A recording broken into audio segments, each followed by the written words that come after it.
नमस्कार सभी को।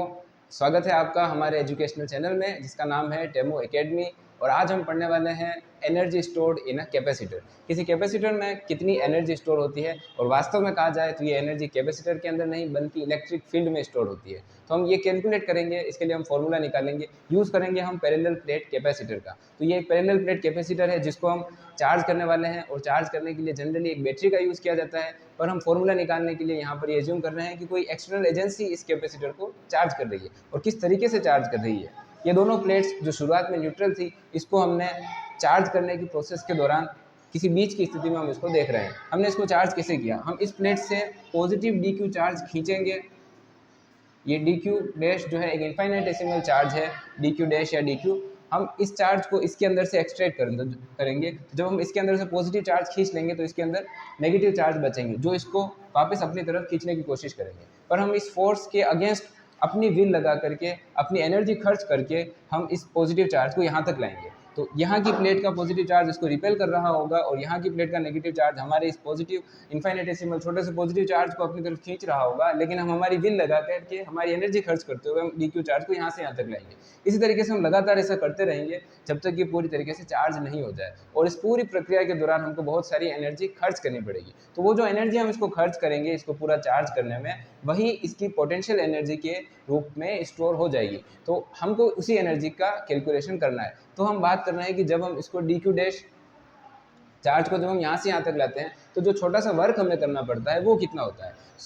जो इनफाइनाइटेसिमल वर्क है वो कितना होगा, डी डब्ल्यू डैश हम कह सकते हैं, क्योंकि हमको पता है कि यूनिट पॉजिटिव चार्ज को यहाँ से यहाँ तक लाने में जो वर्क करना पड़ता है वो पोटेंशियल डिफरेंस के बराबर होता है। एक कूलम चार्ज को लाने में किया गया वर्क जो है वो पोटेंशियल के बराबर होता है। तो जब हम वी डैश पोटेंशियल है उसमें डी क्यू डैश जो चार्ज है उसको ला रहे हैं, तो जो वर्क करना पड़ेगा वो होगा पोटेंशियल डिफरेंस इनटू जो चार्ज हम लेकर आ रहे हैं वो। और वी डैश जो है वो किसी इंस्टेंस पर पोटेंशियल है जब हम इसको चार्ज कर रहे हैं उस प्रक्रिया के दौरान, और क्यू डैश जो है उसी इंस्टेंट पर चार्ज है।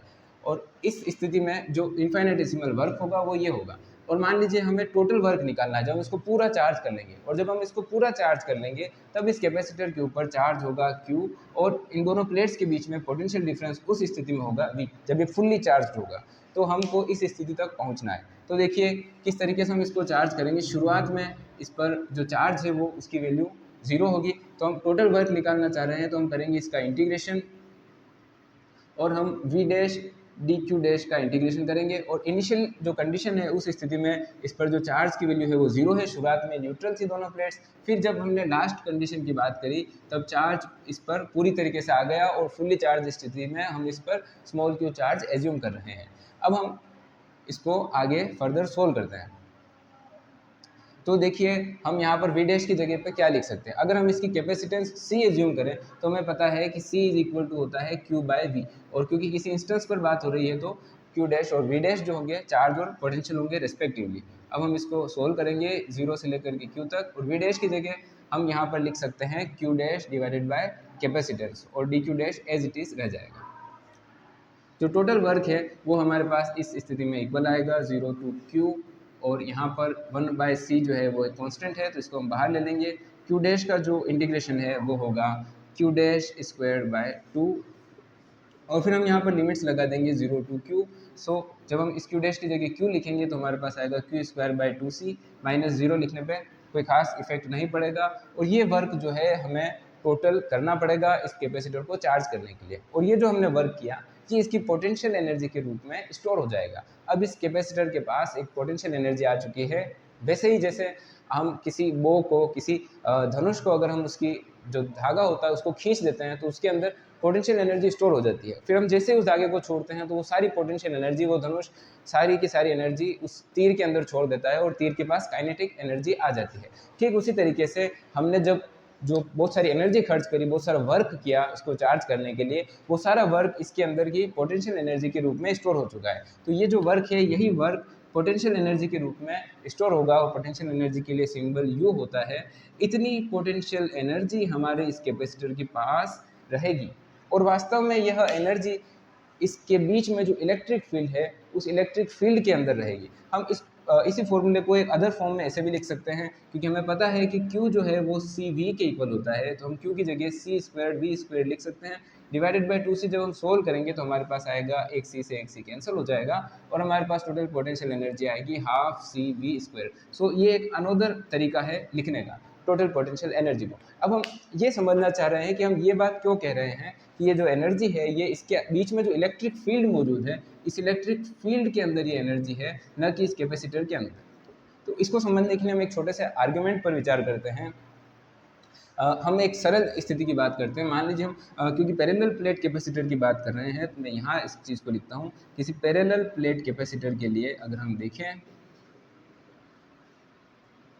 तो हम कैपेसिटेंस की वैल्यू लिख सकते हैं पैरेलल प्लेट कैपेसिटर के लिए, जो कि होती है A∈0 डिवाइडेड बाय D। ये हम पहले डिराइव कर चुके हैं। अगर आप इसके बारे में नहीं जानते तो हमारा पुराना वीडियो जरूर देखिएगा।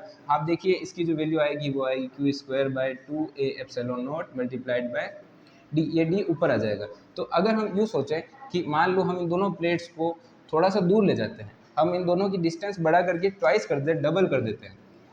अगर D को हम डबल कर देते हैं और चार्ज और पोटेंशियल इन सब को हम इनवेरी रखते हैं, इनको हम परिवर्तित नहीं करते हैं, तो हम खुद सोच सकते हैं कि जब हम इसकी डिस्टेंस को डबल करेंगे तो हमको इलेक्ट्रिक फील्ड के अगेंस्ट में वर्क करना पड़ेगा, तो इसकी एनर्जी बढ़ेगी। और क्योंकि इसको जब हम डबल करेंगे डिस्टेंस को, तो जो वॉल्यूम होगा वो भी डबल हो जाएगा, क्योंकि वॉल्यूम क्या होगा, वॉल्यूम बराबर होगा सरफेस एरिया इंटू D।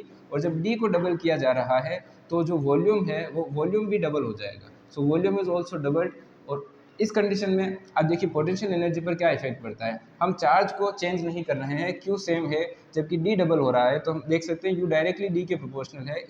इस वजह से U जो होगा वो भी डबल हो जाएगा। यानी कि जब हमने वॉल्यूम डबल किया, जब वॉल्यूम को डबल करते हैं तो इसके अंदर की पोटेंशियल एनर्जी भी डबल हो जाती है। यानी कि ये सारी एनर्जी इसके अंदर के इलेक्ट्रिक फील्ड में ही स्टोर होनी चाहिए, तभी वॉल्यूम को डबल करने से उसके अंदर की पोटेंशियल एनर्जी भी बढ़ रही है। यानी कि सारी एनर्जी इस अंदर के फील्ड में, न कि इन प्लेटों पर।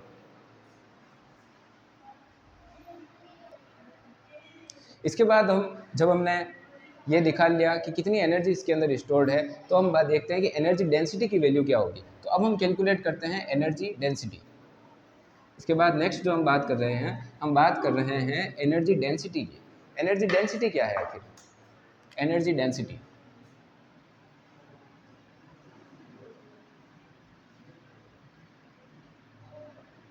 एनर्जी डेंसिटी वास्तव में ये है कि पर यूनिट वॉल्यूम में कितनी एनर्जी इसके अंदर स्टोर्ड है। अगर इस पूरे का वॉल्यूम AD है, क्योंकि आपको पता है जो वॉल्यूम होता है वो होता है सरफेस एरिया इंटू दोनों के बीच की डिस्टेंस AD। तो इस AD वॉल्यूम के अंदर टोटल एनर्जी स्टोर्ड है। और एनर्जी कितनी स्टोर्ड है आपको पता है, टोटल एनर्जी जो स्टोर्ड है उसका फॉर्मूला हमने डिराइव किया हाफ CV²। अब हम बात कर रहे हैं स्मॉल u की। स्मॉल u का मतलब है पर यूनिट वॉल्यूम कितनी एनर्जी है, इस पूरे के अंदर पर यूनिट वॉल्यूम में कितनी एनर्जी है। तो वो निकालने के लिए हम टोटल एनर्जी में वॉल्यूम का डिवाइड कर देंगे। सो हम टोटल एनर्जी में डिवाइड कर रहे हैं वॉल्यूम विच इज़ AD, और u की वैल्यू हम हमारे पास यहाँ पर है CV²/2 और AD की जगह हम एज इट इज़ रहने देंगे।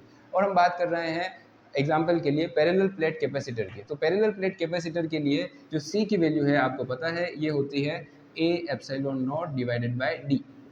और 2 यहाँ पर एज इट इज़ रहेगा multiplied by V² into AD। इसको आप सोल्व करेंगे, इससे कैंसिल हो जाएगा, तो आपको मिलेगा हाफ V²/D² और ε0 भी रहेगा ऊपर। फिर देखिए V/D जो है,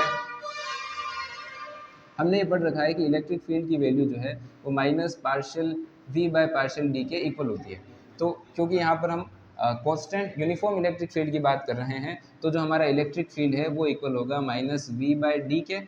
और यहाँ पर जब हम सिर्फ मैग्नीट्यूड की बात करेंगे तो इलेक्ट्रिक फील्ड को V/D के रूप में लिख सकते हैं, और यहाँ पर V/D की जगह हम इलेक्ट्रिक फील्ड की वैल्यू लिख सकते हैं, E लिख सकते हैं। तो हम लिखेंगे small u equal to half ε0 और V/D की जगह हम इलेक्ट्रिक फील्ड E की वैल्यू लिखेंगे। So half ε0 E²। ये है हमारी एनर्जी डेंसिटी, यानी कि पर यूनिट वॉल्यूम में इलेक्ट्रिक फील्ड कितनी एनर्जी कंटेन करके रखता है वो चीज़। तो ये अपने आप में एक बहुत ही इंपॉर्टेंट चीज़ है। भले ही हमने यहाँ पर एक पैरेलल प्लेट कैपेसिटर का एग्जाम्पल यूज़ करा है, लेकिन इस एनर्जी का इस कैपेसिटर से कोई लेना देना नहीं है। ये एनर्जी जब भी इलेक्ट्रिक फील्ड E आएगा वहाँ पर इतनी एनर्जी हमेशा होगी। ये इलेक्ट्रिक फील्ड चाहे किसी भी तरीके से उत्पन्न किया जा रहा हो, चाहे कोई दो प्लेटें इस इलेक्ट्रिक फील्ड को उत्पन्न करे या कोई एक पॉइंट चार्ज उत्पन्न करे या किसी भी तरीके का चार्ज डिस्ट्रीब्यूशन हो, अगर इलेक्ट्रिक फील्ड ई है तो उससे एसोसिएटेड पर यूनिट वॉल्यूम जो एनर्जी डेंसिटी होती है वह यही होती है half epsilon not E square. ये एक बहुत ही जनरल रिजल्ट है और बहुत ही काम का रिजल्ट है जब हम इलेक्ट्रोमैग्नेटिक फील्ड पढ़ रहे हैं। उसी दौरान जब हम EM वेव्स की बात करते हैं, इलेक्ट्रोमैग्नेटिक वेव्स की बात करते हैं, तो उसमें भी जो स्टोर्ड एनर्जी होती है वो मैग्नेटिक और इलेक्ट्रिक फील्ड्स में होती है। सूर्य से यहाँ तक आने वाली जो किरणें हैं वो भी इलेक्ट्रिक और मैग्नेटिक फील्ड्स के रूप में एनर्जी वहाँ से यहाँ तक लेकर के आती है। तब भी हमारे पास यही फॉर्मूले उस वक्त भी काम आते हैं। बहुत ही जनरल फॉर्मूले हैं और बहुत ही इंपॉर्टेंट फॉर्मूले हैं। तो आज के लिए हमारा वीडियो पूरा हो चुका है। हम नेक्स्ट वीडियो में और आगे की बात करेंगे। हम बात करेंगे कि डाई इलेक्ट्रिक का क्या इफेक्ट पड़ता है इलेक्ट्रिक फील्ड पर। तो आप सभी का हमसे जुड़े रहने के लिए बहुत बहुत धन्यवाद और इसी प्रकार हमें सपोर्ट करते रहिए। लाइक, शेयर और सब्सक्राइब जरूर कीजिएगा। नमस्ते दोस्तों, टैम्यो एकेडमी को लाइक, शेयर और सब्सक्राइब करें ताकि आप अपनी तैयारी को मजबूत कर सकें। हमारे चैनल पे आपकी तैयारी के लिए बहुत कुछ है।